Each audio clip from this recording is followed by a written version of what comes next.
What's up guys, and welcome back to another episode of Career Mode. This is episode number 6. So we started today's stuff on the back of back-to-back wins for the first time all season long, and back-to-back clean sheets as well.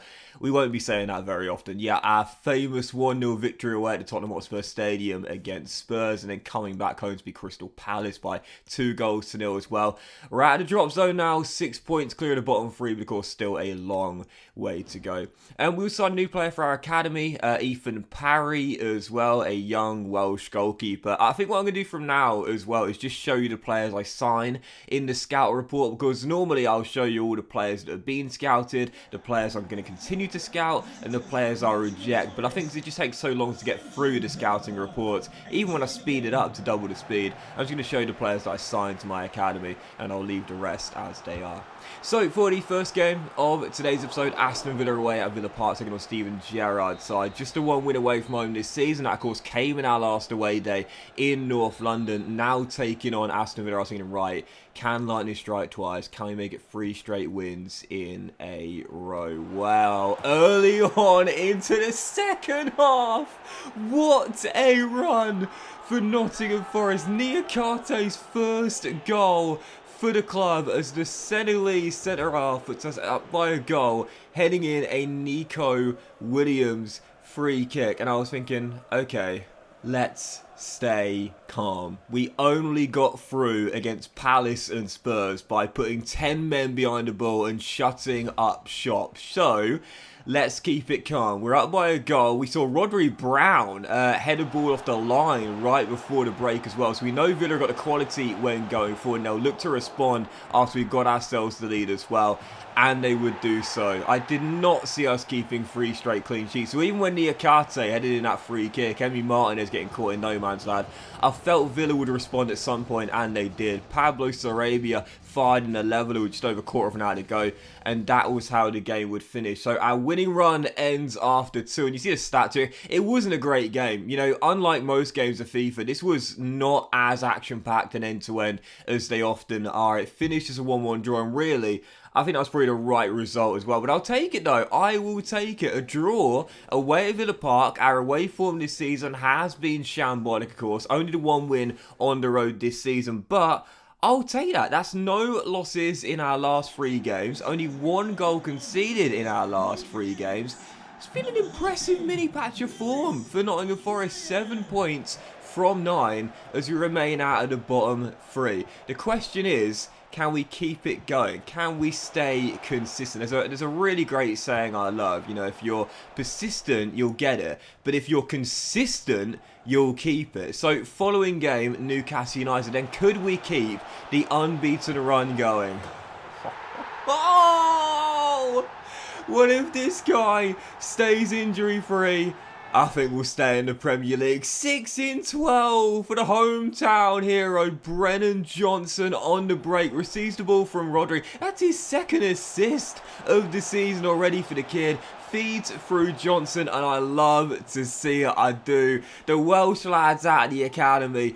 Brennan, of course, born in Nottingham. Rodri, of course, moved here from Wrexham. Did I say it was Wrexham when he was 6 years old? But it's 1-0 Forest. Great strike by Johnson, and his 6th of the year gives us the lead. Half an hour to go. We're in front by 1. And Joel Linton levels it for the Magpies. Yeah, what a transformation from Joel Linton as well. In from Hoffenheim. Never worked out under Steve Bruce, playing as a lone striker. And not surprised, really. Obviously, he's turned into a midfielder. And to be fair to the guy, he's reinvented his game. And he's been so good on Eddie Howe. He made it 1-1, but Henderson should have saved it. However, there was nothing he could do about the second. Joe Willock, Arsenal Academy graduate, puts Newcastle in front for the first time in the game with 5 minutes to go. So they complete the turnaround and win it at the City ground, and Lingard knows that we let that win slip through our fingers. Newcastle were the better team, to be fair. You see the stats here. Far more shots. Yes, we had a little bit more of the ball, but really, I didn't play that well. We only got the opener for a great strike from Johnson just outside the area, but disappointed to throw that game away so late on. And those are the games there that really hurt. Slip results through our fingers. You know, so frustrating because, you know, picking up wins is going to be hard this season with Nottingham Forest, and it has been. You know, only 3 wins all season long. of course it's going to be hard to get those wins. So when you're leading in 2 consecutive games and you fail to win them both, that's 6 points more we could have had on the board there. Instead, just a 1 from a possible 6. Really frustrating defeat, that one there. And again, Henderson's been a bit of a hot and cold character for me this year. You know, he's that game against Spurs, for example, was unbelievable. But in that game there, Joel Linton shot, he should have saved it. Maybe not as bad of a howler as Lloris is in the North London derby earlier today, but it was still a shot he should have saved, no doubt about it. And unfortunately, he would indeed not necessarily cost us the game, but certainly allow Newcastle to get back in it in a 2-1 defeat. So following game, midweek, travelling to Old Trafford, Erik ten Hag's Manchester United taking on the lads with the top scorer in the Premier League right now, Bruno Fernandes, and unsurprisingly he would open the score as well. If you've been watching my content over the past couple of years, you'd know there are certain players who are villains that always score against me. Bruno Fernandes is one of the worst for me. He always scores against me, and he does in this game as well. The Red Devils in front as Fernandes puts it past Wayne Hennessy starting this game. Obviously, Dean Henderson is on loan from Manchester United, so for realism, I didn't play him in this game. Ineligible to play against his parent club, sorry. So Hennessy started the game. Made some good saves, to be fair, but unfortunately, the 1 goal in the end for Fernandes is all they needed. And you see the stats here once again.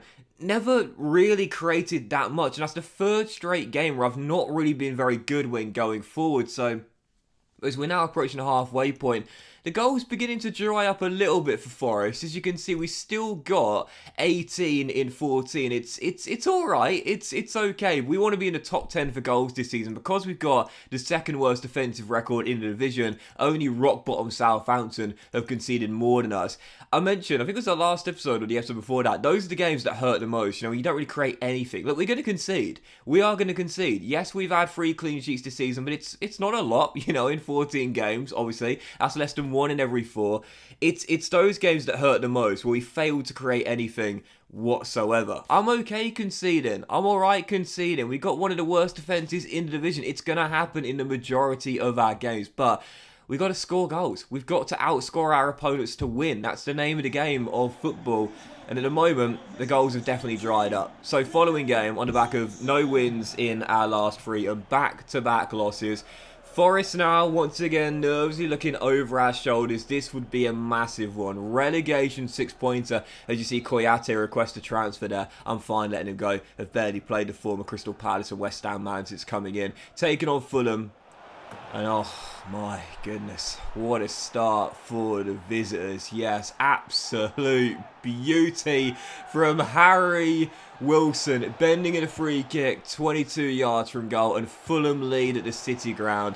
And at this point, I was fearing the worst. Yeah, could not afford 3 straight losses and no wins in 4, especially at home to another newly promoted side in a relegation 6-pointer.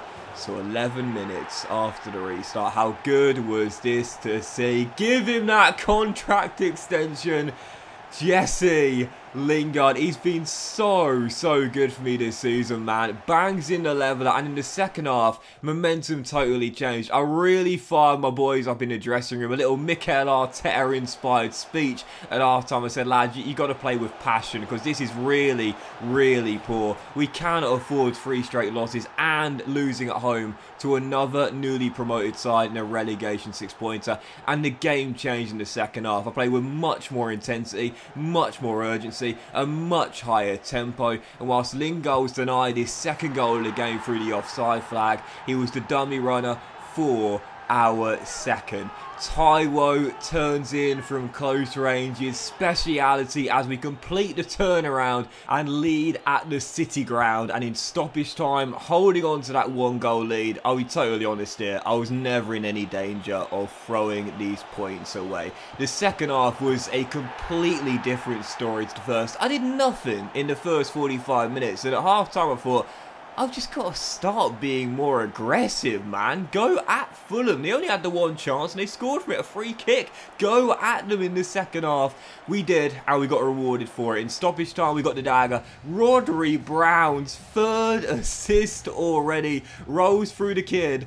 Brennan Johnson for goal number 7 this season. And you see the stats here as well. Practically all of our 9 shots came in the second half. I don't know why I was so passive in the first half, so submissive, but in the second half, much more aggressive, and we got our reward for it as well. Like I said, we're going to concede. We're going to concede goals. We got one of the worst defences in the division, but we got a great attack. Going forward, we're one of the top scorers in the bottom half of the table. So, just go out of teams. If you can't shut up shop every single game, you can't keep clean sheets every single game. So instead, just go at your opponents, and at the moment, we're getting rewarded for that all-out attack brand of football. So, followed a big win there, and back to winning ways where we needed it most against Fulham. 2 more players making our academy. West, who I'm going to convert to a striker, and keep your eyes on this 15-year-old. He looks really good. Oscar Stevens, high work rates, 5-star weak foot, 80 strength, 83 jumping, 88 aggression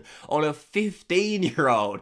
Honestly, I don't know where his mum took his Xbox away, but seriously, this guy is so aggressive, but I love to see it. I think this guy could turn into a really good box-to-box midfielder, so keep your eyes on this young man. Hopefully, touch wood, fingers crossed, his potential does not drop. So for the final game of today's episode, another big relegation 6-pointer just outside the bottom 3 now on the back of that win against Fulham, taking on Leeds at Ellen Road. Always a feisty affair. Leeds versus Nottingham Forest away in Yorkshire.